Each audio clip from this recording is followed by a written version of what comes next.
Seja bem-vindo ao canal História na Profecia. Aqui você verá como a história mundial foi predita na Bíblia Sagrada. Sim, você descobrirá como a profecia bíblica tem se cumprido com admirável precisão no decorrer da história. Este é o 8º vídeo de uma série especialmente dedicada ao estudo do livro do Apocalipse. Temos o propósito de dissecar tudo o que for possível e estiver ao nosso alcance nesse intrigante livro das Escrituras, o último da coleção do Novo Testamento. Neste vídeo, prosseguiremos nosso estudo sobre as 7 igrejas do Apocalipse. Você aprenderá mais sobre o período histórico representado pela igreja de Esmirna. Então, bastante atenção agora, pois nosso estudo já vai começar.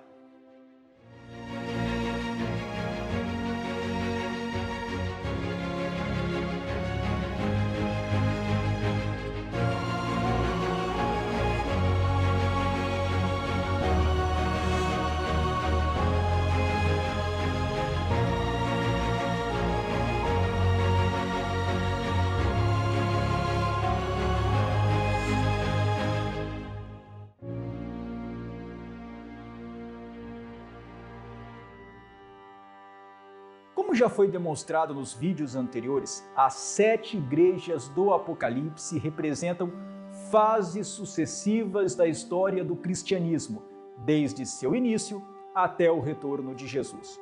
Vimos que a igreja de Éfeso representa o período do cristianismo apostólico, que pode ser estendido até o ano 64 d.C., com o início da perseguição sob Nero, ou até perto do ano 100, com a morte do apóstolo João. Mas vimos que a última data tem a preferência dos estudiosos das profecias. Dando prosseguimento ao estudo das 7 igrejas do Apocalipse, vamos tratar agora da carta dirigida ao anjo da igreja de Esmirna. A antiga cidade de Esmirna é hoje a cidade turca de Izmir. Diferentemente de Éfeso, que só existe em ruínas, sendo possível ter uma boa ideia de como ela era nos tempos bíblicos, a cidade de Esmirna não foi abandonada. Pelo contrário, continuou habitada e foi se transformando e se desenvolvendo através dos séculos. Por essa razão, da cidade grega de Esmirna da época de João, praticamente nada restou. Vê-se poucos vestígios de seu passado grego e romano. Esmirna é uma cidade portuária, sendo considerada o centro urbano mais ocidentalizado da Turquia. Por estar situada num vale com fácil acesso ao interior, passando por Esmirna se chegava sem entraves naturais às cidades de Pérgamo, Sardes e Éfeso.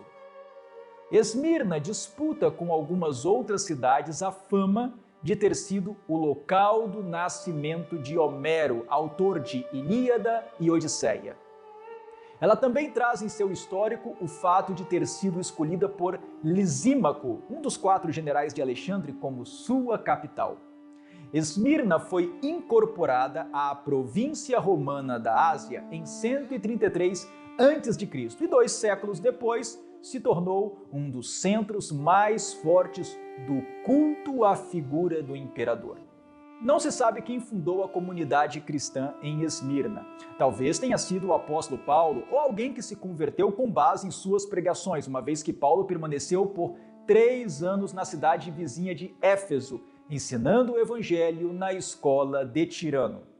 A cidade se manteve majoritariamente cristã até o fim da Primeira Guerra Mundial, quando os gregos foram expulsos pelos turcos, fazendo a presença cristã cair acentuadamente. Para o propósito desta série de estudos, essas eram as informações mais relevantes sobre a cidade e a igreja de Esmirna. Mas e quanto ao seu significado profético? O que se pode dizer a respeito? A igreja de Esmirna corresponde ao período do cristianismo imediatamente pós-apostólico, ou seja, aquele que se seguiu à morte dos apóstolos, mas antes do Concílio de Nicéia, realizado em 325 d.C. Chamamos esse período de cristianismo pós-apostólico e pré-niceno.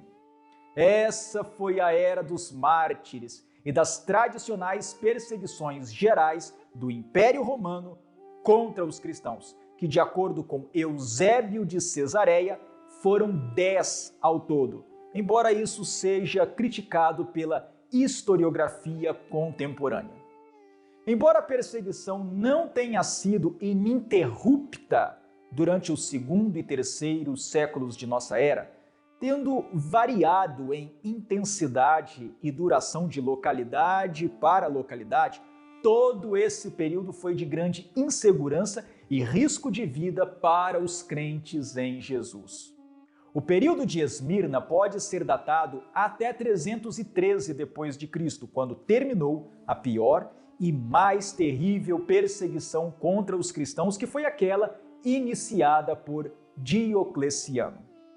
Foi na fase da igreja representada por Esmirna que ocorreram os 10 anos de mais intensa perseguição e também de martírio, especificamente entre 303 e 313 d.C., período que está representado pelos 10 dias mencionados em Apocalipse capítulo 2, versículo 10, e do qual já tratamos no vídeo 4 desta série. Aliás, foi em Esmirna que o bispo Policarpo, um dos mais famosos mártires da história do cristianismo, foi queimado vivo, provavelmente em 155 d.C. A carta ao anjo da igreja de Esmirna fala da blasfêmia dos que a si mesmos se declaram judeus e não são, sendo antes sinagoga de Satanás. Isso provavelmente tem sentido figurado, aplicando-se àqueles que, embora afirmassem servir a Deus, na verdade estavam fazendo a obra de Satanás. Mas essa figura tem base histórica, pois mesmo no primeiro século, os judeus incitavam os pagãos contra os cristãos, o que é muito de lastimar, pois em vez de unirem sua voz aos cristãos na exaltação do Deus de Israel, o único Deus verdadeiro, e lutarem juntos contra a idolatria e o misticismo do paganismo, os judeus preferiam atacar os cristãos por sua fidelidade a Jesus. No episódio do martírio de Policarpo, os judeus ajudaram a fomentar a ira dos pagãos contra o idoso mártir.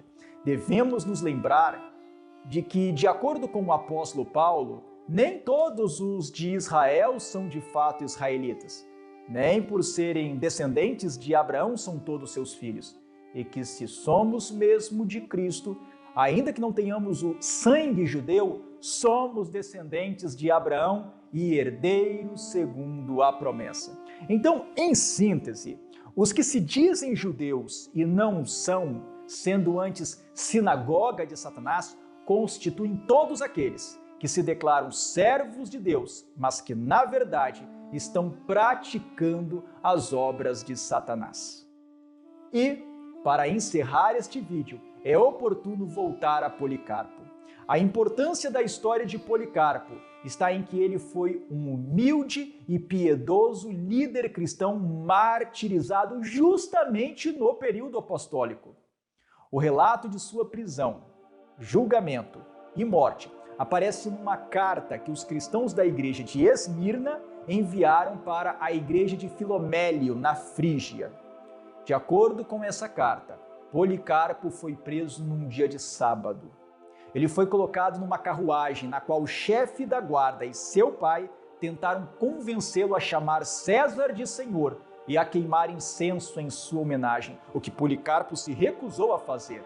Como não conseguiu persuadi-lo, o chefe da guarda irritou-se e o forçou a sair tão depressa da carruagem que, ao descer, Policarpo esfolou uma de suas canelas.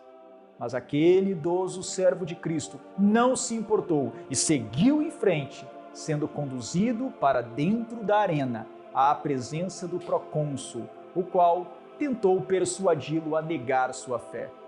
O procônsul solicitou que ele tão somente jurasse pela glória de César e que falasse em voz alta os dizeres: "Fora com os ateus!". Os romanos consideravam que os cristãos eram ateus, por negarem seus deuses e acreditarem em um Deus que ninguém podia saber como era, uma vez que não havia imagens dele. Então, olhando para o céu, Policarpo clamou: "Fora com os ateus!" Ele se sentiu livre para dizer isso, porque não se considerava um ateu. Ele era um piedoso servo do Deus vivo. O procônsul então insistiu em que Policarpo jurasse pela glória de César e que ainda amaldiçoasse a Cristo, ao que Policarpo respondeu: "Durante 86 anos o tenho servido e ele nunca fez nada contra mim. Como posso blasfemar contra meu rei que me salvou?" Depois disso, o procônsul ainda ameaçou Policarpo com as feras e com o fogo, mas ele se manteve firme e resoluto. Então, assim que o arauto anunciou que Policarpo confessara ser cristão, as coisas se precipitaram. Pagãos e judeus, clamando contra Policarpo, começaram a empilhar lenha. Amarraram Policarpo com cordas e, em seguida, acenderam o fogo. Policarpo foi ainda traspassado com uma adaga, pois o fogo parecia insuficiente para levá-lo à morte. E foi assim que ele rendeu sua vida como fiel testemunha de Cristo. Foi a Policarpo e a todos os cristãos do segundo e terceiro séculos de maneira especial, bem como a todos os servos de Deus através da história de maneira mais geral, que Jesus dirigiu as palavras de ânimo: "Não temas as coisas que tens de sofrer. Sê fiel até a morte, e dar-te-ei a coroa da vida. O vencedor de nenhum modo sofrerá dano da segunda morte." E eu, e você, estamos preparados para dar, se necessário for, nossas próprias vidas por amor a Cristo?